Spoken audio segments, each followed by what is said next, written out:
அருட்பெருஞ்சோதி அருட்பெருஞ்சோதி தனிப்பெரும் கருணை அருட்பெருஞ்சோதி.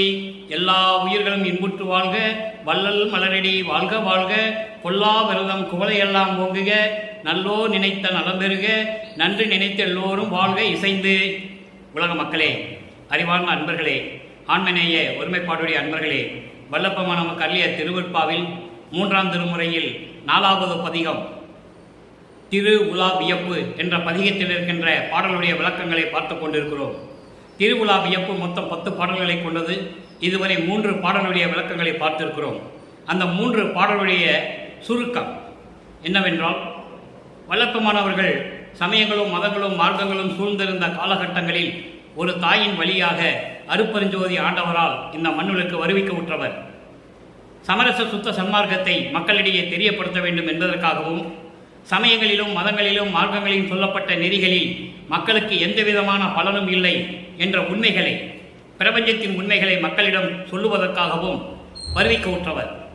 அந்த காலகட்டங்களில் வல்லப்பமான வருவிக்க உற்று 9 ஆண்டுகள் வரையிலும் தான் யார் என்ற தெரியாத நிலையில் நமது இறைவன் வல்லப்பமானவர்களும் சமயங்களிலும் மதங்களிலும் மார்க்கங்களிலும் சூழ்ந்து கொண்டிருந்தார்.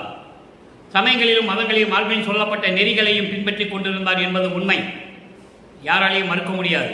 அதே காலத்தில் சமரச சுத்த சன்மார்க்கத்தை பெற்ற பிறகு இந்த மதங்களும் மார்க்கங்களும் சமயங்களிலும் சொல்லப்பட்ட நெறிகள் மக்களுக்கு தேவையில்லை என்ற உண்மையையும் கூறியிருக்கிறார். அதையும் நீங்கள் பார்க்க வேண்டும். அந்த நேரத்தில் சமரச சுத்த சன்மார்க்கத்தை பெற்ற பிறகு இறைவனை எப்படி வேண்டுகிறார், இறைவன் எப்படியெல்லாம் தன் மகனுக்கு அருளை கொடுக்கிறார் என்பதை ஒவ்வொரு பாடலின் மூலமாக நாம் பார்த்து கொண்டிருக்கிறோம். திரு உலா வியப்பு என்ற பதிகத்தில் இருக்கின்ற 4வது பாடலுக்கு முடிவான விளக்கம், சமயங்களிலும் மதங்களிலும் மார்க்கங்களிலும் சூழ்ந்திருந்த காலகட்டங்களில் எப்படி இறைவனை வேண்டுகிறார், இறைவன் எந்த நிலையில் இருக்கிறார், அதன் பிறகு சமரச சுத்த சன்மார்க்கத்தை பெற்ற பிறகு இதையெல்லாம் தேவையில்லை என்று சொல்லும் பொழுது, சமரச சுத்த சன்மார்க்கத்தை பெற்ற பிறகு இறைவனுடைய நிலையையும் அந்த இறைவனிடம் எப்படியெல்லாம் அருளை பெற்றுக்கொண்டார் என்பதையும் ஒவ்வொரு பாடலின் மூலமாக நாம் பார்த்து கொண்டிருக்கிறோம். அந்த வகையில் இன்று நாம் பார்க்க வேண்டிய பாடல் திருவுலா வியப்பு 4வது பாடல். பாடலை நல்லா கவனியுங்கள். இறைவனை திருவற்றியுள் இருக்கின்ற இறைவன் என்று சொல்லுவார். அந்த இறைவனை எப்படியெல்லாம் உருவகப்படுத்துகிறார் என்பதை நாம் பார்க்க போகிறோம். காண இனியார் என் 2 கண்கள் அணையார், கடல் விடத்தை ஊனில் நுகர்ந்தார், கடல் விடத்தை ஊனில் நுகர்ந்தார், உயர்ந்தார் நல் ஒற்றி தியாகப் பெருமானார். இறைவன் பேர் என்ன சொல்றாரு? தியாக பெருமான் என்று சொல்லுவார். ஒவ்வொரு ஊரில் இருக்கிற இறைவனை ஒவ்வொரு பேர் கொண்டு அழைத்துக் கொண்டிருந்தார்கள். திருவொற்றியிலே தியாகராஜ பெருமான், சிதம்பரத்திலே நடராஜன், மதுரையிலே சொக்கநாதன், இப்படி பல பெயர்கள் உண்டு.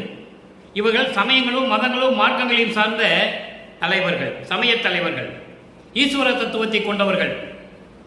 விந்து, நாதம், சதாக்கியம், சுத்த வித்தை, ஈஸ்வரம் என்ற இந்த ஈஸ்வர வித்தைகளை கொண்ட தலைவர்கள் இவர்கள்.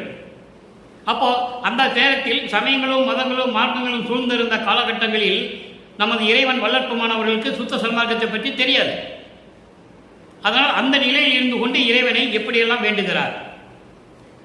தியாக பெருமானார் மான வீதி வருகின்றார் என்றார், காண வருமுன் நான் நாண என்னை விட்டு என் மனம்தான் நயந்து அங்கு அவர் முன் சென்றது. இது பாடல். அதாவது இறைவன் பவனி வருகிறார் என்று சொன்ன உடனே நான் எழுந்து போவதற்கு முன்னாலேயே என் மனம் அவர் முன் சென்று நின்றது. அப்போ அவ்வளவு ஆவலோடு இருக்கிறார், இறைவனை பார்ப்பதற்கு ஆவலோடு இருக்கிறார். காரணம், இவர் வருவிக்க உற்று 9 ஆண்டுகள் வரையிலும் இறைவன் ஆட்கொள்ளவில்லை. இறைவன் ஆட்கொண்ட பிறகு இறைவன் யார் என்ற நிலையை மட்டும் தெரிந்து கொண்டார், அருளை கொடுக்கவில்லை. அந்த இறைவனை பார்ப்பதற்காக திருவொற்றியூரிலே தெருவில் நின்று கொண்டிருக்கிறார். பவனி வரும்போது இறைவனை பார்த்தே ஆக வேண்டும் என்று நின்று கொண்டிருக்கிறார். அப்படி இருக்கும் பொழுது இவரை பார்க்காமல், திரும்பி பார்க்காமல் இறைவன் தியாகராஜ பெருமான் தெருவழியாக ஓடுகிறார். இவரும் பின்னாலே ஓடுகிறார், ஓட்டத்தை பிடிக்க முடியவில்லை. அந்த நிலையில் இருக்கும்போது மீண்டும் மக்கள் சொல்லுகிறார்கள், தியாகராஜ பெருமான் பவனி வரப்போகிறார் என்று சொன்ன உடனே நான் அவனை காண வேண்டும் என்று எழுந்து நிற்கும் முன்னாலேயே என் மனம் என் முன்னால் போய் எனக்கு முன்னால் சென்று அவர் முன்னால் நின்று கொண்டிருக்கிறது என்று சொல்லி இந்த பாடலை நமக்கு அருளியிருக்கிறார்கள். இந்த பாடலில் வருகின்ற பதவுரை பாருங்க, காண இனியார், அதாவது பார்ப்பதற்கு இனிமையானவர், பார்ப்பதற்கும் பழகுவதற்கும் இனிமையானவர், என் 2 கண்கள் அணையார், என் 2 கண்களை போன்று இருக்கின்றவர், கடல் விடத்தை ஊனில் நுகர்ந்தார். கடல் விடம் என்பது அந்த காலத்திலே பால் கடலை கடையும் போது பாம்பு விஷத்தை கக்குகிறது, அமுதத்திலே பாம்பு விஷத்தை கக்குகிறது, தேவர்களை அழிக்க வேண்டும் என்பதற்காக. அதற்கு இறைவன் ஒரு திருவிளையாடல் செய்கிறார். அவர் அந்த விஷத்தை உண்டு கழுத்திலே நிறுத்திக் கொள்ளுகிறார். அதான் சொல்லுகிறார், கடல் விடத்தை ஊனில் நுகர்ந்தார். அந்த விஷத்தை தான் உண்டு கழுத்தில் நிறுத்திக் கொண்ட இறைவன். அவன் யார்? மேல்நிலையில் இருக்கின்ற இறைவன், திருவெற்றியூரில் இருக்கின்ற தியாகராஜ பெருமான் என்று சொல்லுகிறார். ஒவ்வொரு யுகத்திலும் இறைவன் எங்கெங்கு இருந்தார் என்பதை அந்தந்த காலகட்டத்தில் இருந்த சமயங்களையும் மதங்களையும் மார்க்கங்களையும் சார்ந்தவர்கள் உருவகப்படுத்தினார்கள். இறைவன் இப்படிதான் இருப்பான், கோமணம் கட்டிக்கிட்டு இருப்பான், சுடுகாட்டில் படுத்திருப்பான், சாம்பல உடம்பெல்லாம் பூசிக்கொண்டு இருப்பான். இன்னும் அந்த நிலை தொடர்கிறது. காசியிலே அகோரிகள் எரிந்த பிணத்தை கூட தின்று கொண்டிருக்கிறார்கள். ஏனென்றால் அவன் சமயத்தை சார்ந்தவன், சமய தலைவனாகிய சிவபெருமானை சார்ந்தவர்கள். அவன் திம்பான், பணத்தை கூட திம்பான். ஆனால் சுத்த சன்மார்க்கத்தை சேர்ந்த தலைவன் அருப்பெருஞ்சோதி ஆண்டவர்.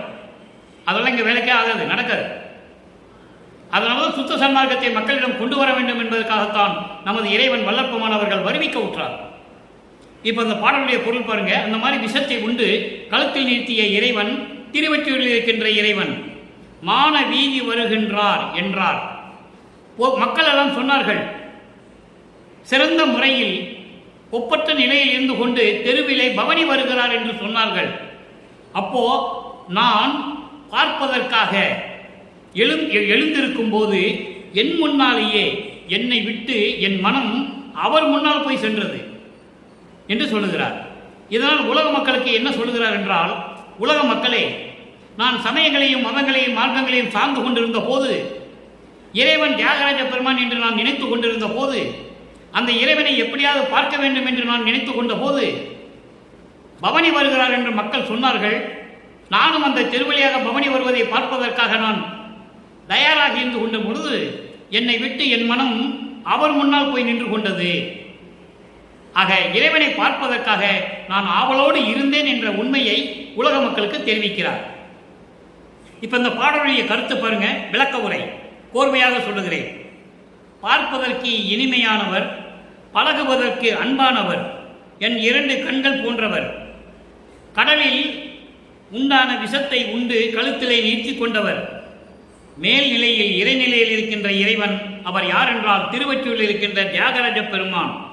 அவர் தேரோடும் வீதியிலே பவனி வருகிறார் என்று மக்கள் சொல்லும் பொழுது நான் அந்த நிலையை பார்ப்பதற்காக, அவருடைய பவனியை பார்ப்பதற்காக அவளோடு எழுந்து நிற்பதற்கு முன் என் மனம் என்னை விட்டு அவர் முன்னால் சென்று கொண்டிருந்தது, அவர் முன்னால் நின்று கொண்டு விட்டது என்று சொல்லுகிறார். அவ்வளவு ஆர்வமாக ஆவலோடு நான் இறைவனுடைய பவனியை பார்ப்பதற்காக நான் இருந்தேன். ஆனால் அது நடைபெறவில்லை, நடைபெறவில்லை. அதனால் நான் ஏங்கிக் கொண்டிருக்கிறேன் என்று சொல்லி இந்த பாடலை நமக்கு அள்ளி இருக்கிறார்கள் நமது இறைவன் வல்லற்பமானவர்கள். இப்போ இதே நிலை சமரச சுத்த சன்மார்க்கத்தை பெற்ற பிறகு எப்படியெல்லாம் இறைவனிடம் வேண்டுகிறார், அருப்பெருஞ்சோதி ஆண்டவரிடம் எப்படியெல்லாம் அவருடைய நிலையை கூறுகிறார்.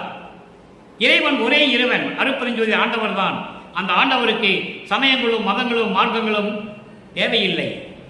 அதனால சொன்னார் அகவலிலே, சாதியும் மதமும் சமயமும் பொய்யென ஆதியில் உணர்த்திய அருப்பெருஞ்சோதி, சாதியும் மதமும் சமயமும் காணா ஆதி அநாதையாம் அருப்பெருஞ்சோதி. அருப்பெருஞ்சோதி அகவலிலே அது வருகின்ற பாடல்.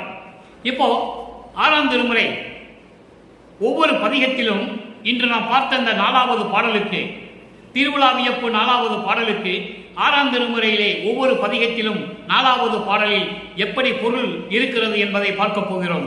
நன்றாக கவனியுங்கள். 6ஆம் திருமுறை பதிகம் 7, நான் ஏன் பிறந்தேன். இந்த நான் ஏன் பிறந்தேன் என்று ஏன் சொல்லுகிறார் என்றால், இந்த பிறப்பு அவம் இருக்கிறதே அதை பொறுக்க முடியாது மனம் வருந்துதல். மனம் வருந்துதல், பிறப்பு அவம் பொறாது பேதுறல். இந்த பிறப்பு எனக்கு ஏன் கிடைத்தது? நான் உன்னிடம் தானே அடியனாக இருந்தேன் விண்ணுலகிலே. என்னை ஏன் இந்த மண்ணுக்கு கொண்டு வந்தாய்? நான் ஏன் பிறந்தேன்? அதற்கு நீ பதில் சொல்ல வேண்டும் என்று சொல்லி ஒரு பதிகத்திலே நமக்கு இந்த பாடலை அருளியிருக்கிறார்கள் நமது இறைவன் வல்லப்பெருமானவர்கள். பாடலுடைய பொருள் பாருங்க. இனித்த பழசாறு விடுத்து, இனித்த பழம் சாறு விடுத்து, இழிந்த மலம் கொள்ளும் ஓர் இழி விலங்கில் இழிந்து நின்றேன். எப்போ?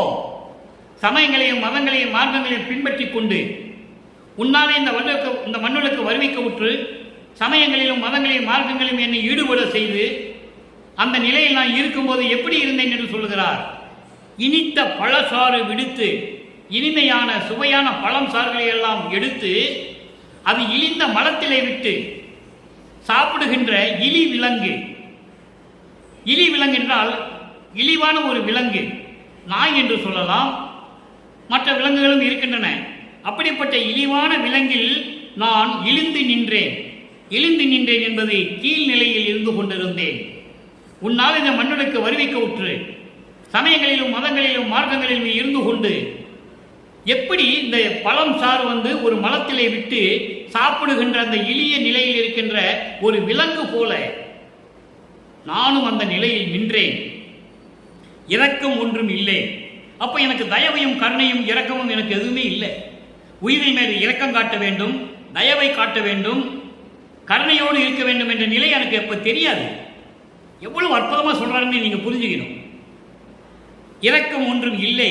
அனித்த நெறியிடை தொடர்ந்து, அனித்த நெறியிடை என்பது அழிந்து போகக்கூடிய நெறியிடை, அந்த நெறிகளிலே தொடர்ந்து இருந்து கொண்டு, அந்த நெறிகள் என்னது? சமயங்களும் மதங்களும் மார்க்கங்களிலும் இருக்கின்ற நெறிகளிலே நான் இருந்து கொண்டு மனித உடம்பு எடுத்த மனித உடம்பு, இந்த மனித பிறவி, மனித உடம்பு என்பது மனித பிறவி. இந்த மனித பிறவி எடுத்த அறக்கடையார் தமக்கு எல்லாம் அறக்கடையே நானேன். பெரும் பாவிகளிலும் நான் பாவி என்று சொல்லுகிறார். கோபம் வரத்தானே செய்யும். தன் மகனை ஒரு தாயின் வழியாக வருவிக்க செய்து சமயங்களிலும் மதங்களிலும் மார்க்கங்களிலும் இருக்க செய்து உழந்து கொண்டிருந்த தன் மகனுக்கு நிலை அவருக்கு தானே தெரியும். அதனால்தான் சொல்லுகிறார், பழசாறை எடுத்து ஒரு மலத்தில் போட்டு அதை சாப்பிட்ற ஒரு விலங்கு இருக்கிறதே, அதை விட கீழ்நிலையில் இருந்தேன் நான். உன்னால தானே, நீ தானே இருக்க சொன்னாய், அதனால் தானே இருந்தேன். இரக்கம் ஒன்றும் எனக்கு தெரியாது. அழிந்து போகக்கூடிய இந்த சமயங்களிலும் மதங்களிலும் மார்க்கங்களிலும் உள்ள நெறிகளிலே இருந்து கொண்டு நான் இந்த மனித பிறவி எடுத்து கொடும் பாவிகளுக்கும் பாவியாக இருந்தேன். அதான் சொல்ற அறக்கடையார் தமக்கு எல்லாம். அறக்கடையார் தமக்கு எல்லாம் என்பது பாவ செயல்களை செய்கின்ற பாவிகளுக்கெல்லாம் நான் பாவியாக இருந்தேன். பனித்த மனக்குரங்காட்டி பழிக்கு உழலும் கொடியேன். இந்த குரங்கு மனம் இருக்கிறதே, மனதை குரங்கு என்று சொல்லுகிறார். குரங்கு ஒரு நிலையில் இருக்காது. மனம் குரங்கு தாவி தாவி போகும். அதுபோல தாவி தாவி போகக்கூடிய இந்த மனம் கொண்ட நான் துன்பத்தையும் துயரங்களையும் கொடுக்கக்கூடிய தாவி தாவி செல்லுகின்ற குரங்கு போல தாவி தாவி செல்லுகின்ற இந்த மனம் எப்படிப்பட்டு இருந்தது? பழிக்கு உழலும் கொடியேன். பழி என்பது சோத்துக்காக, பிச்சை எடுப்பதற்காக என்று சொல்லலாம். பழி என்பது பிச்சை எடுப்பது. பசிக்கு சோற்றுக்காக நான் தெரு தெருவாக திரித்து கொண்டிருந்த கொடியேன் என்று சொல்லுகிறார். பழிக்கு உழலும். அப்போ சோற்றுக்காக அலைந்து கொண்டிருந்தேன். பாதகமும் சூதகமும் பயின்ற பெரும் படிரேன். பாதகமும் சூதகமும் பயின்ற பெரும் படிரேன். படிரேன் என்பது வஞ்சகத்தான், வஞ்சகம் உடையவன். பாதகமும் துன்பங்களையும் துயரங்களையும் கொடுக்கக்கூடிய செயல்களை எல்லாம் செய்து கொண்டு, சூழ்ச்சிகளை எல்லாம் செய்து கொண்டு இருந்து நான் வஞ்சகனானேன். எல்லாம் உன்னாலதானே. அதோடு மட்டுமல்ல, தனித்த கடும் குணத்தேன். கடு கடு கடு என்ற தீய குணமுடையவன், தீய குணங்களிலே பெரியவன் நான் என்று சொல்லுகிறார். தனித்த குணத்தேன். நான் ஏன் பிறந்தேன்? நான் ஏன் பிறந்தேன் இங்கு? நீங்க எனக்கு பதில் சொல்ல வேண்டும். ஏன் என்னை ஒரு தாயின் வழியாக வருவிக்க செய்தாய்? வானத்திலிருந்து கொண்டு வந்திருக்கலாம், இல்லை ஒரு மரத்துக்கடியிலிருந்து கொண்டு வந்திருக்கலாம். ஏன் ஒரு தாயின் கருவறையிலிருந்து என்னை கொண்டு வந்தாய்? நான் ஏன் பிறந்தேன் என்பதை நீ கண்டிப்பாக சொல்லியே ஆக வேண்டும் என்று கேட்கிறார். நான் ஏன் பிறந்தேன் எனது தனி கருத்தை அறிந்திலே. நீ என்னதான் நினைச்சிட்டு இருக்க என்னை பற்றி உன் மனசுல? நான் உன் மகன் அல்லவா, நீ பெற்ற பிள்ளை அல்லவா, நீ செல்வ பிள்ளை அல்லவா, நான் உனது அருள் அமுதம் உண்டவன் அல்லவா, நான் உன் அருள் அமுதம் உண்டவன். நான் ஏன் பிறந்தேன் என்பதை உனக்கு நீ எனக்கு கண்டிப்பாக சொல்லியே ஆக வேண்டும். உன் திருவுள்ளத்தில் என்ன நினைத்துக் கொண்டிருக்கிறாய் என்று எனக்கு தெரியவில்லை, என்னால் அறிய முடியவில்லை. சபைக்கேற்றும் மொழியே, சபைக்கு ஏற்றும் மொழியே என்பது சத்தியஞான சபையிலே அருப்பெருஞ்சோதியோடு விளங்கிக் கொண்டிருக்கின்ற எனது தந்தை அருப்பெருஞ்சோதி ஆண்டவரே என்று சொல்லுகிறார், ஒளியே என்று சொல்லுகிறார். அடுத்த ஒரு நிலை பாருங்க. இன்று நான் பார்த்த திருவிழா வியப்புல அந்த 4வது பாடலில் ஒரு நிலை பாருங்க. அதாவது திருவற்றில் இருக்கின்ற இறைவன் தான் இல்லைன்னு சொல்லலை. அவர் பவனியை பார்ப்பதற்காக நான் போறேன், ஆனால் எனக்கு காட்சி கொடுக்கல. என் நெஞ்சம், என் உள்ளம் என் முன்னாலே அங்கே போய் நிற்கிறதுன்னு சொல்றார். அப்போ 6ஆம் திருமுறையிலே சுத்த சன்மார்க்கத்தை பெற்ற பிறகு அடியார் பேரு என்ற பதிகத்திலே இறைவனுக்கு பணி செய்து அடியார் பட்டம் வாங்கினால் அது எப்படி இருக்கும், அந்த பாக்கியம் எப்படி இருக்கும்? 10வது பதிகம் அடியார் பேரு 4வது பாடல். திருவிழா வியப்பில் இருக்கின்ற 4வது பாடலுக்கு இங்கு ஒரு விளக்கம். மருள் நாடு உலகில் கொலை புரிவார் மனமே கரையாக்கல் என்று பொருள் நாடியனின் திருவக்கே புகழ அறிந்தேன் என்னளவில். கருணாநிதி நின் திருவுளமும் கல் என்று உரைக்க அறிந்திலனே. இருள் நாடிய இச்சிறியனுக்கு இன்னும் இறங்காது இருந்தாயே. எப்படி கேட்கிறார் பாருங்க. அதாவது மருள் நாடு உலகில், மருள் நாடு என்பது மாயைகளும் மயக்கங்களும், அதாவது உலக விடயங்கள் நிறைந்த இந்த உலகில், மண்ணாசை பெண்ணாசை பொன்னாசை நிறைந்த இந்த உலகில் கொலை புரிவார் மனமே கல் என்று சொல்லுவார்கள். ஒரு உயிரை கொன்று அந்த தொழிலை செய்கின்றான் அல்லவா, அதான் கொலை புரிவார் என்று சொல்லுகிறார். கொலை புரிவார் மனமே கரையாக்கல். தான் தொழில் செய்து பிழைக்க வேண்டும் என்பதற்காக ஒரு உயிரை கொன்று அந்த தொழிலை செய்கின்றான் அல்லவா, அவனுடைய மனம்தான் கல் மனம் என்று சொல்லுவார்கள். அவனுக்கு இரக்கம் இருக்காது, தயவு இருக்காது. தொழில் செய்வதற்காக உயிர்களை கொன்று கொண்டிருப்பான். கொலை புரிவார் மனமே கரையாக்கல் என்று சொல்லுவார்கள். ஆனால் பொருள் நாடி நின் திருவாக்கே புகழ அறிந்தேன் என்னளவில். அருள் செல்வ வேண்டும் என்று விரும்பிய எனக்கு உன் திருவடிதான் சொந்தம் என்று சொல்ல தெரிந்து கொண்டேன், அறிந்து கொண்டேன். என்னளவில் இது தெரிந்து கொண்டேன். ஆனால் கருணாநிதி நின் திருவுளம் கல் என்று உரைக்க அறிந்திலேனே. அப்படிப்பட்ட நீ, உனது மனம் கல் போன்று இருக்கிறது என்று என்னால் சொல்ல முடியவில்லை. எனக்கு தெரியவில்லை, உன் மனம் எப்படி இருக்குது என்று தெரியவில்லை. என்னை வருவிக்க உற்று இந்த பாடுபடுத்துகிறாய். மண்ணுலகிலே என்னை இருக்க வைத்து இவ்வளவு தூரம் என்னை துன்பப்படுத்துகிறாய். உனது மனம் கல்மனம் என்று சொல்லக்கூட எனக்கு தெரியவில்லை. எவ்வளவு அற்புதமாக சொல்றார் பாருங்க. இதெல்லாம் இந்த கேள்வி கேட்பான்னு சொல்லிதான் இவரை பார்த்த உடனே தியாகராஜன் திருவொற்றியூரில் திருவழியா ஓடுறாரு சிக்காம. நல்லா புரிஞ்சுக்கணும் நீங்க. அப்படிப்பட்ட இறைவனிடம் இவர் கேட்கிறார். இப்போ அருப்பெருஞ்சோதி ஆண்டவர் கிட்ட கேட்கிறாரு, அப்படியெல்லாம் நான் இருந்தேன்ல, உன்னுடைய மனம் கல்மனம் என்று சொல்லுவதற்கு எனக்கு வாய் வரவில்லை, மனம் வரவில்லை, எனக்கு தெரியவில்லை, சொல்லுவதற்கு எனக்கு தெரியவில்லை. இருள் நாடிய இச்சிறியனுக்கு இன்னும் இறங்காது இருந்தாயே.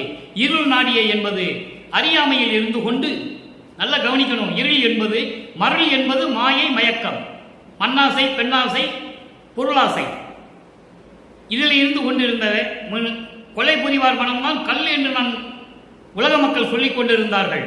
ஆனால் உன் மனமும் கல் என்று சொல்லுவதற்கு எனக்கு வாய் வரவில்லை, நாக்கு எழவில்லை. இருள் நாடிய சிறியனுக்கு, இருள் என்பது அறியாமை, அறியாமையில் இருந்து கொண்டு சமயங்களிலும் மதங்களிலும் மார்க்கங்களிலும் பற்று வைத்துக் கொண்டு அதன் நெறியிலே நடந்து கொண்டிருந்த இந்த மகனுக்கு நீ என்னை ஆட்கொண்டாய், ஆனால் இன்னும் அருளை கொடுக்கவில்லையே. அப்படிப்பட்ட இந்த மகனுக்கு இறங்காது இருந்தாயே. இந்த மகன் மேல் இறக்கப்படாமல் கருணை காட்டாமல் இருந்து கொண்டு இருக்கிறாயே. இது நியாயமா, இது தர்மமா, இது அடுக்குமா என்றெல்லாம் கேட்கிறார். நான் உன் மகன் அல்லவா, நீ பெற்ற மகன் அல்லவா, நீ எனக்கு வாய்த்த தந்தை அல்லவா என்றெல்லாம் சொல்லுவார். அடுத்த ஒரு நிலை பாருங்க. பதிகம் 17 6ஆம் திருமுறை. அதாவது அத்துவித ஆனந்தத்து அனுபவ விடை ஈடு. தலைப்பு பெயர். அத்துவிதம் என்பது ஒன்றான நிலை, நீ நான் என்று வேறுபாடு இல்லாத நிலை. துவைதம் என்பது வேறுபாடு உள்ள நிலை. துவைதம் அத்வைதம். அத்வைதம் என்பது ஒளிமயமாகும் அந்த நிலையை, அந்த ஆனந்தத்தின் அனுபவத்திற்கு ஈடு இணை எதுவுமே இல்லை. அந்த நிலையில் இருப்பது நான் நீ என்ற நிலை இல்லாமல் இரண்டும் ஒன்றுதான். நானும் அருட்பஞ்சு ஆண்டவரும் ஒன்றுதான் என்ற நிலை இருக்கும்போது அந்த அனுபவத்தின், அந்த ஆனந்த அனுபவத்தின் சிறப்பு எப்படி இருக்கும்? அதற்கு ஒரு பாடல் விளக்கம். ஏனென்றால் 3ஆம் திருமுறையிலே 4வது பதியத்தில் இருக்கின்ற இந்த 4வது பாடலுக்கு அங்கு எப்படியெல்லாம் இறைவனை காண வேண்டும் என்று துடிக்கிறார். இப்போ ஒளிமயமாகும் ஆனந்தத்தின் அனுபவத்திற்கு இணை ஏதுவும் இல்லை என்று ஒரு பாடல். சிதம்பரத்தே. சிதம்பரம் என்று சொன்ன உடனே நான் ஏற்கனவே விளக்கம் கொடுத்துக்கிறேன். உடனே உங்க மன அங்கே சிதம்பரத்துக்கு போயிடக்கூடாது. நடராஜனை பற்றி சொல்றாருன்னு நீங்க நினைச்சிடக்கூடாது. சிதம்பரத்தை என்பது திருச்சிற்றம்பலம். திருச்சிற்றம்பலம் என்பது அண்டங்களிலே திருச்சிற்றம்பலம், இங்கே மண்ணுலகிலே வடலூர் சத்தியஞான சபை. அதான் சிதம்பரம், உத்தரஞான சிதம்பரம். அப்படி சிதம்பரத்தே ஆனந்த சித்தர் திருநடந்தான் சிறிது அறிந்தபடி இன்னும் முழுதும் அறிவேனோ. அதாவது சமயங்களிலும் மதங்களிலும் மார்க்கங்களிலும் இருந்த போது உன்னுடைய அந்த ஆனந்த நடனத்தை திருச்சிற்றம்பலத்தில் இருந்து கொண்டு அருளாட்சி செய்து கொண்டு பேரின்பமாக நடனமாடி கொண்டிருந்த அந்த நடனத்தை சிறிதுதான் பார்த்தேன். முழுதும் பார்ப்பேனா? முழுதும் அறிந்து கொள்வேனா? அப்போ இறைவனுடைய அருளை பெற வேண்டும் என்றால் சமரச சுத்த சன்மார்க்கத்துக்கு வர வேண்டும். நல்லா புரிஞ்சுக்கணும். அதனால்தான் இந்த பாடலை நமக்கு அருளி இருக்கிறார்கள் நமது இறைவன் வல்லற்பமானவர்கள். சிதம்பரத்தை என்பது சத்தியஞான சபையிலே, உத்தரஞான சிதம்பரத்திலே. நல்லா புரிஞ்சுக்கணும். நீங்க உத்தரஞான சிதம்பரத்திலே உன்னுடைய நடனத்தை பேரின்பமாக பார்ப்பதற்கு எனக்கு வாய்ப்பு கிடைக்குமா? அறிவேனோ? நான் அறிந்து கொள்ள முடியுமா? ஏனென்றால் இதுக்கு முன்னால் அது இல்லை. சமயங்களிலும் மதங்களிலும் மார்க்கங்களில் இருந்தபோது இந்த நிலை இல்லை. அதான் சொல்றாரு, சிறிது அறிந்தபடி இன்னும் முழுவதும் அறிவேனா? முழுவதும் அறிந்து கொள்வதற்கு எனக்கு வாய்ப்பு கிடைக்குமா? அடுத்து சொல்றார் பாருங்க, பதம் பெற தேன் பழம் பிழிந்து பாலும் நறும் பாகும் பசு நெய்யும் கலந்தது என பாடி மகிழ்வேனோ. இங்கே ஏன் பால் பழம் தயிர் நெய்யெல்லாம் சொல்றாரு? நீங்க நல்லா புரிஞ்சுக்கணும். அதாவது ஒரு உவமைக்காக சொல்கிறார், உதாரணத்துக்காக, எடுத்துக்காட்டுக்காக சொல்லுகிறார். இப்போ தேனு, நல்ல கனிந்த பழங்கள் சாறு எடுத்து பாலும் நெய்யும் கலந்து, கரும்பு பாகும் கலந்து, அதான் பாகுன்னு சொல்றாரு, வெள்ளப்பாகு, கரும்பு பாகெல்லாம் கலந்தா எப்படி இனிக்குமோ எடுத்துக்காட்டுக்காக சொல்லுகிறார். அதை நீங்க நல்லா புரிஞ்சுக்கணும்.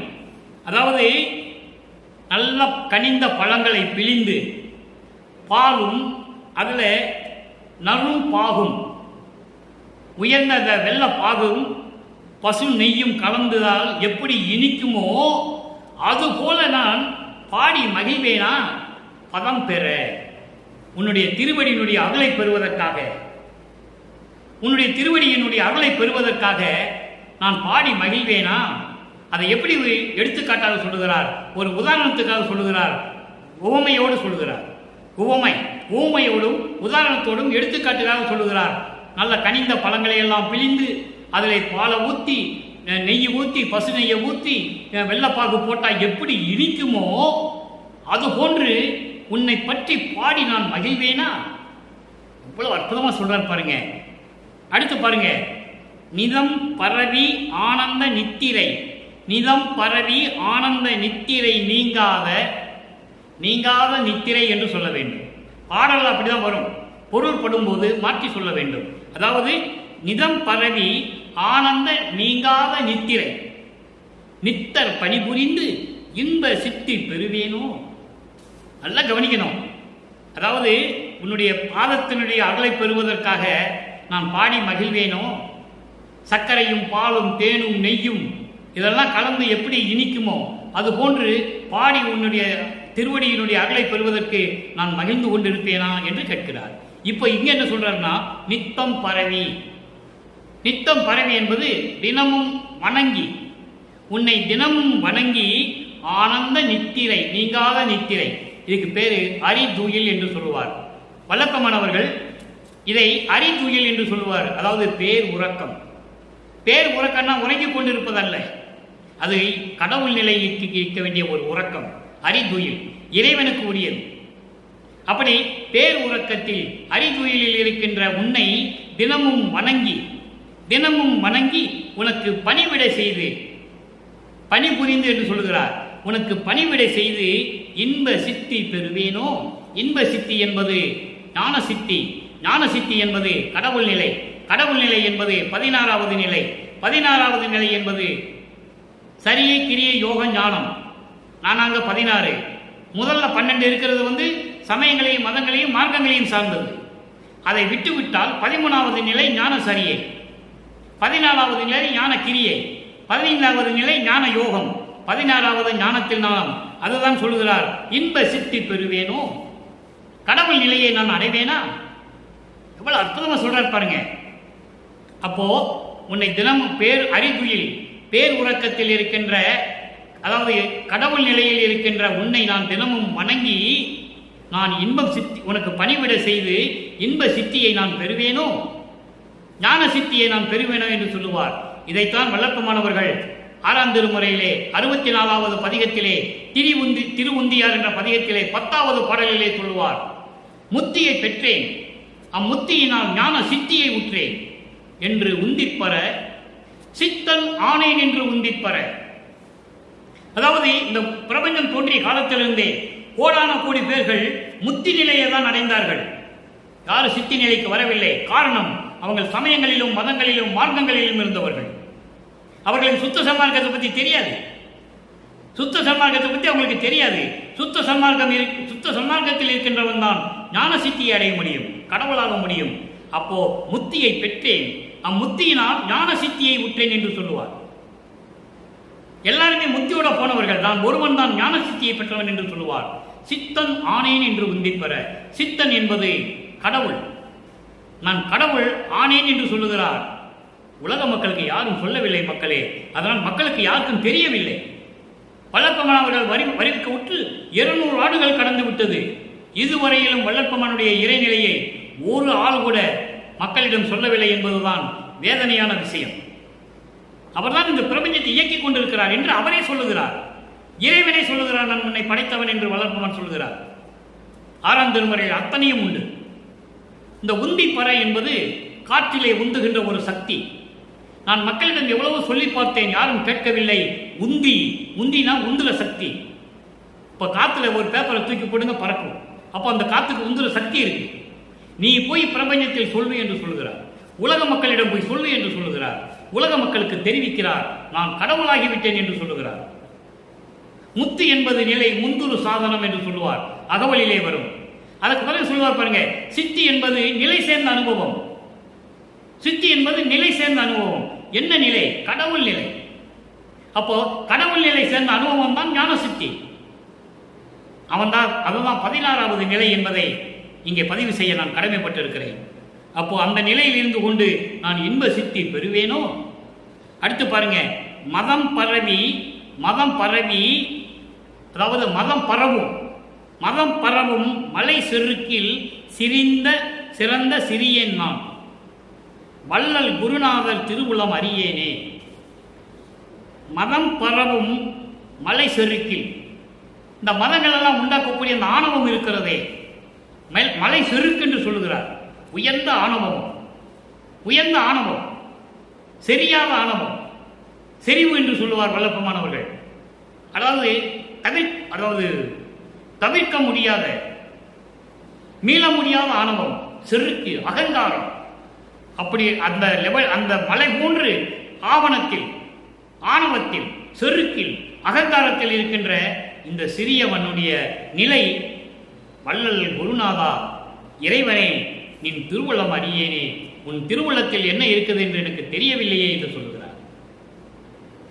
ஆக சமரச சுத்த சன்மார்க்கத்தை பெற்ற பிறகு, மதங்களையும் மார்க்கங்களையும் சமயங்களையெல்லாம் விட்டு ஒழித்த பிறகு இந்த நிலையை மக்களிடம், உலக மக்களிடம் தெரிவிக்கிறார் நமது இறைவன் வல்லபெருமான் அவர்கள்.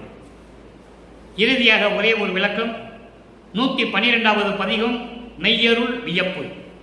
மெய் அருள் வியப்பு.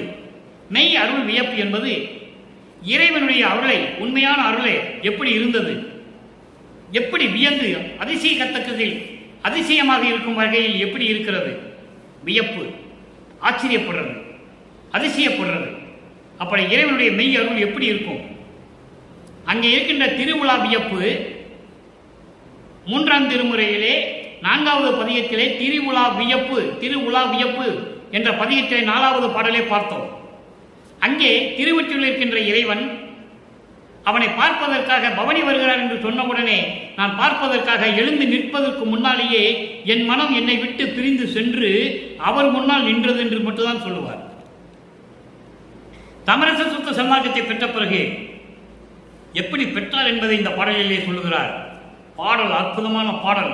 விளக்கம் இறைவனுடைய தயவும் கருணையும் இருந்தால்தான் இந்த பாடலுடைய விளக்கத்தை சொல்ல முடியும். இல்லை என்றால் யாராலையும் சொல்ல முடியாது. இங்க பாருங்க, மேலைப்பால் சிவகங்கை என்னும் ஓர் தீர்த்தம் தன்னையே. தீர்த்தம் என்பது ஒரு தெப்பம், நீர்நிலை. உலகியலுடைய விளக்கம் மட்டும்தான் இப்ப நீங்க பார்த்து கொண்டிருக்கீங்க. மேலைப்பால் சிவகங்கை என்னும் ஒரு தீர்த்தம் தன்னையே மேவி படியில் தவறி நீரில் விழுந்த எண்ணெயே ஏல துயிலும் உடம்பும் நன்னையாது எடுத்து ஏதோ ஒன்று எடுத்து என் கரத்தில் பொற்பூன் அணிந்த இறைவன் நீ என்றோ. பாடல் நல்ல கவனிங்க. மேலைப்பால் சிவகங்கை என்னும் ஒரு தீர்த்தம் தன்னையே. உலகியல் விளக்கம் எப்படின்னா, நூல் விளக்கம் எப்படின்னா, ஒரு தெப்பக்குளம் இருக்கு. அங்க போய் தெப்பத்தில் இறங்கணும் அப்படின்னு நினைக்கும் போது படி தவறி உள்ள விழுந்துட்டேன் தண்ணியில் விழுந்த உடனே நீ என்ன பண்ண, என்னுடைய ஆடையும் உடம்பும் நனையாது எடுத்து என் கையிலே ஒரு காப்பு கட்டினாய், தங்கத்திலான ஒரு காப்பு கட்டினாய், பொற்பூன் அணிந்த இறைவன் நீ என்றோ. ஒரு கரத்திலே என் கையிலே காப்பு கட்டினாய் என்று சொல்லுகிறார். ஆனால் சுத்த சன்மார்க்க விளக்கம் அதுவல்ல. நல்ல கவனிங்க. மேலைப்பால் சிவகங்கை என்னும் ஓர் தீர்த்தம் தன்னையே, அருள் நெறி கொண்ட, அருள் வல்லமும் கொண்ட சமரச சுத்த சன்மார்க்கம் என்னும் ஒரு தெப்ப குளத்தில். நல்ல கவனிங்க, சமரச சுத்த சன்மார்க்கத்தை தெப்பம் என்று சொல்லுகிறார், தீர்த்தம் என்று சொல்கிறார். அப்போ சமரச சுத்த சன்மார்க்கத்தில் பொருந்தி நான் மேலே செல்வதற்காக சென்று கொண்டிருக்கிறேன். அப்போ படி தவறி நீரில் விழுந்து விட்டேன். படி தவறி என்பது எப்படி? சமயங்களிலும் மதங்களிலும் மார்க்கங்களின் நெறிகளை நான் பற்றி கொண்டு கீழே விழுந்து விட்ட போது, தவறி விழுந்த போது, என்னை தெரியாமல் சமயங்களிலும் மதங்களிலும் மார்க்கங்களிலும் பற்று கொண்டு இருந்த போது, எவ்வளவு அற்புதமா சொல்றாருன்னு கவனிக்கணும் நீங்க. அருள் வல்லமும் கொண்ட சமரச சுத்த சன்மார்க்கத்திலே பொருந்தி அதன் பிறகு கடவுள் நிலை அடைவதற்காக நான் படியேறி சென்ற போது, ஒவ்வொரு நிலையாக கடந்து போகும்போது, எப்படி ஒவ்வொரு நிலை? தத்துவங்களை கடந்தேன். அட்டகத்திலே சொல்லுவார், தத்துவம் அனைத்தையும் தனித்தனி கடந்தேன், தத்துவாதீத நிலையில் சித்தியல் முழுதும் தெரிந்தேன், அவை மேல் சிவநிலையை தெரிந்திட சென்றேன் என்று சொல்லுவார். அந்தங்களை கடந்தேன். 6 அந்தங்கள்: கலாந்தம், யோகாந்தம், போதாந்தம், நாதாந்தம், வேதாந்தம், சித்தாந்தம். 6 அந்தங்களையும் கடந்தேன். மேல் உண்மை நிலை அறிந்தேன் என்று சொல்லுவார். அவைக்கு மேல் அப்பால் நின்று ஓங்கும் பெரிய சிவ அனுபவத்தால் சுத்த சன்மார்க்கம் பெற்றேன் என்று சொல்லுவார். இரவாமை உற்றேன் கான் தோழி என்று சொல்லுவார் ஒரு பாடலிலே. சரிய நிலை 4ம், கிரிய நிலை 4ம், தனி யோக நிலை 4ம் தனித்தனியாக அறிந்தேன். நல்லா கவனிக்கணும். அந்த 12 நிலைகளை தனியா சொல்லுவார். அதுக்கப்புறம் சொல்லுவார் பாருங்க, உரிய சிவஞான நிலை 4ம் அருள் ஒளியால் ஒன்று ஒன்றாய் அறிந்தேன். அந்த 3 முன்னாங்க 12 நிலையை கடப்பதற்கு மொத்தமாக கடந்துட்டேன். அதன் பிறகு சுத்த சன்மார்க்கத்துக்கு உரிய அந்த சிவஞான அந்த நிலை இருக்கிறதே, அது அருள் ஒளியால் அருட்பெருஞ்சோதி ஆண்டவரால் ஒன்று ஒன்றாய் அறிந்தேன், மேல் உண்மை நிலை பெற்றேன். அப்போ அந்த 16ஆம் நிலைக்கு வரும்போது என்ன நிலை பெற்றுக்கொண்டார்? அதன் பிறகு சொல்வார் பாருங்க, பெரிய சிவ அனுபவத்தால், இதெல்லாம் முடிந்த பிறகு சிவ அனுபவத்தால் சுத்த சன்மார்க்கம் பெற்றேன், இறைவாமை உற்றேன் கான் தோழி. அப்போ சுத்த சன்மார்க்கம் பெற்றேன் என்றால் இறைவன் உண்டாக்கிய சமரச சுத்த சன்மார்க்கத்தை தந்தையிடமிருந்து மகன் பெற்றுக்கொண்டார். அதைத்தான் நீங்க சொல்லுகிறார் பாருங்க, படி தவறி நீரில் விழுந்த போது,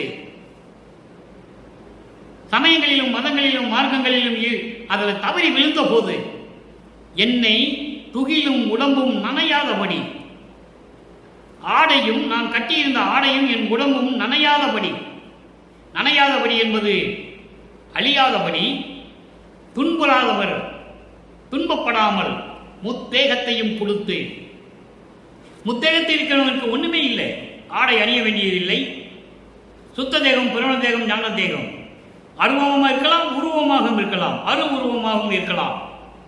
அப்படி முத்தேகத்தையும் எனக்கு கொடுத்து என் உடம்பு நனையாதபடி, துகிலும் நனையாதபடி என்னை எடுத்து, முத்தேகத்தையும் கொடுத்து என்னை கொண்டு வந்து என் கையில் ஒன்று கொடுத்தாய். என் கையில் ஒன்று, அதாவது என்னன்னா பொற்பூன், தங்க காப்பு, அது அருள் வல்லமை கொண்டது, எல்லா அருளையும் கொடுக்கக்கூடியது. அப்படிப்பட்ட ஒரு காப்பை என் கையிலே அணிந்தவன் இறைவன் அருட்பெருஞ்சோதி ஆண்டவர் நீ அல்லவா. எவ்வளவு பெரிய விளக்கம் பாருங்க, எவ்வளவு அற்புதமா சொல்லியிருக்கிறாரு. சமரச சுத்த சன்மார்க்கம் என்ற ஒரு தெப்பத்திலே, சமரச சுத்த சன்மார்க்கத்திலே, அருள் வல்லமை கொண்ட சமரச சுத்த சன்மார்க்கத்திலே நாம் சேர்ந்து என்னை அதிலே பொருத்தி இருக்க செய்து, நான் படியேறி வரும்போது, ஒவ்வொரு நிலைகளாக கடந்து வரும்போது, அந்த நிலையில் நான் சமயங்களிலும் மதங்களிலும் மார்க்கங்களிலும் இருந்த நெறிகள் எல்லாம் பின்பற்றி கொண்டிருந்த போது அதை பற்றெல்லாம் நீக்கி, இனிமேல் இது உனக்கு தேவையில்லை மகனே என்று சொல்லி அத்தனையும் நீக்கி எனக்கு முத்தேகத்தையும் கொடுத்து அருள் வல்லமைப்படுத்த ஒரு தங்க காப்பை என் கையிலே அணிந்த இறைவன் நீ அல்லவா, அருட்பெருஞ்சோதி ஆண்டவர் நீ அல்லவா என்று சொல்கிறார். எனவே அன்பர்களே, எவ்வளவு அற்புதமான விளக்கம் என்பதை நீங்கள் புரிந்து கொள்ள வேண்டும். திரிவுலா வியப்பிலே இருக்கின்ற 4வது பாடலுக்கு 6ஆம் திருமுறையிலே 112வது பதிகத்தில் இருக்கின்ற மெய் அருள் வியப்பு என்ற பதிகத்திலே எப்படிப்பட்ட ஒரு பொருளை, விளக்கத்தை இறைவன் நமக்கு அளித்திருக்கிறார் என்பதை நீங்கள் புரிந்து கொள்ள வேண்டும். அப்போ சமரச சுத்த சன்மார்க்கத்தில் இருந்தால்தான் இறைவனுடைய அருளை பெற முடியும். அவனுக்கு அடுத்த பிறவி கிடையாது, மரணமில்லா பெருவாழ்வில் இருக்கக்கூடியவன்.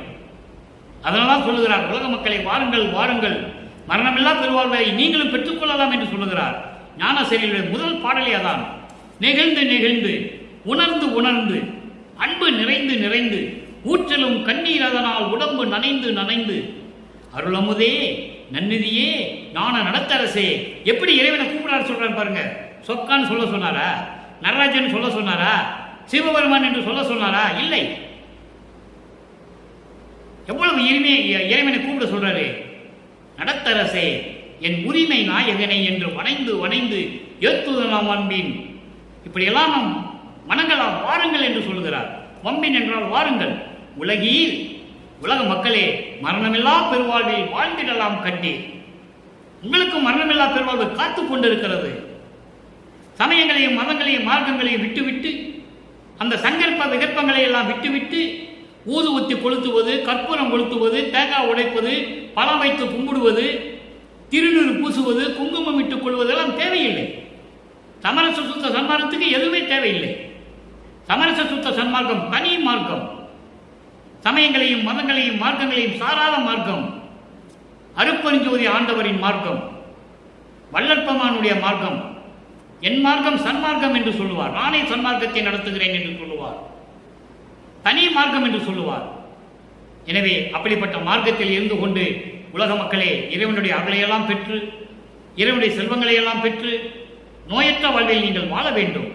அதை உணர்த்துவதற்காகத்தான், உலக மக்களை எல்லாம் சமரச சுத்த சன்மார்க்கத்தில் இணைப்பதற்காகத்தான் வல்லப்பெருமானவர்கள் அறிவிக்க விட்டார் என்பதை கூறி, நீங்கள் இந்த வையகத்தில் வாழ்வாங்க வாழ வேண்டும் என்று இறைவனுடைய தயவாலையும் கருணையாலையும் வாழ்த்தி இந்த வள்ளலார் ஊழியன் விடைபெறுகிறேன். மீண்டும் நாளை சந்திப்போம். நன்றி, வணக்கம். அருட்பெருஞ்சோதி அருட்பெருஞ்சோதி தனிப்பெரும் கருணை அருட்பெருஞ்சோதி.